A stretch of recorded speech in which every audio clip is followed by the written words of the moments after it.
Hello, welcome to The Update. I'm Abby Smith.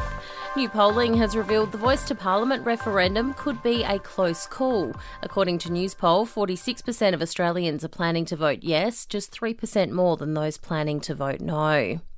Bruce Lehrmann has broken his silence after a criminal case against him was abandoned.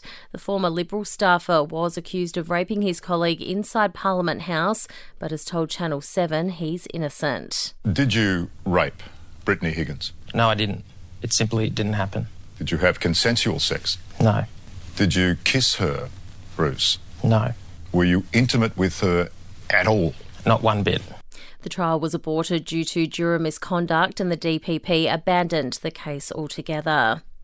The Greens say they're willing to compromise with the federal government to help break the housing policy deadlock. Labor would like to set up a $10 billion investment fund and use the returns to help build social and affordable housing. To overseas, India's railway minister has suggested a signal fault led to the weekend rail disaster, which has killed 275 people. More than 1,100 passengers were taken to hospital after 3 trains collided. 800 people have since been discharged.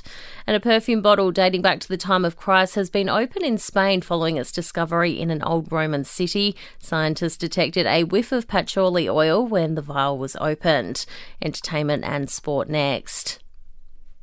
Storm coach Craig Bellamy has delivered a scathing assessment of his own team's performance against the Cowboys. It was 14-all at half-time before North Queensland raced out to win 45-20. Bellamy says the team isn't learning from its mistakes. It was putrid, to be quite honest, so our defence today was really disappointing part of it, but our 2 starts to the halves, we were down 10-0, after about 7 minutes, I think, in the first half, and then they blew us away. At the start of the second half as well. The Roos came close to pulling off an upset win over the Bombers, going down by just 6 points in last night's game at Marvel Stadium, the Bombers kicking the winning goal in the dying minutes of the game. And the Tigers recorded their first win under caretaker coach Andrew McQualter, beating GWS by 6 points. Meantime, Collingwood's Jordan De Goey has been referred directly to the tribunal for a high bump on Eagles' Elijah Hewitt. De Goey's facing a ban of at least 3 weeks for the incident, which has left Hewitt concussed. And in motorsport, Red Bull's Max Verstappen has taken out the Spanish Grand Prix ahead of Mercedes of Lewis Hamilton and George Russell. Aussie Oscar Piastri finished back in the 13th place. In entertainment news, the Foo Fighters are touring Australia for the first time since the death of Taylor Hawkins. The band has announced shows in Perth, Melbourne, Adelaide, Sydney and Brisbane at the back end of this year. Tickets go on sale next week.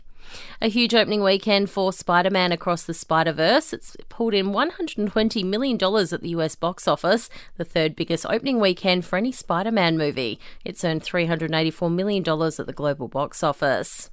And the writer and director of the new Barbie movie has revealed production on the flick led to an international shortage of hot pink paint. Greta Gerwig said she was determined to make the Barbie house just right, and that led to a shortage of the fluorescent shade of Roscoe paint. The film starring Margot Robbie and Ryan Gosling comes out next month. And that's the latest from the Nova podcast team. We'll see you this afternoon for another episode of The Update.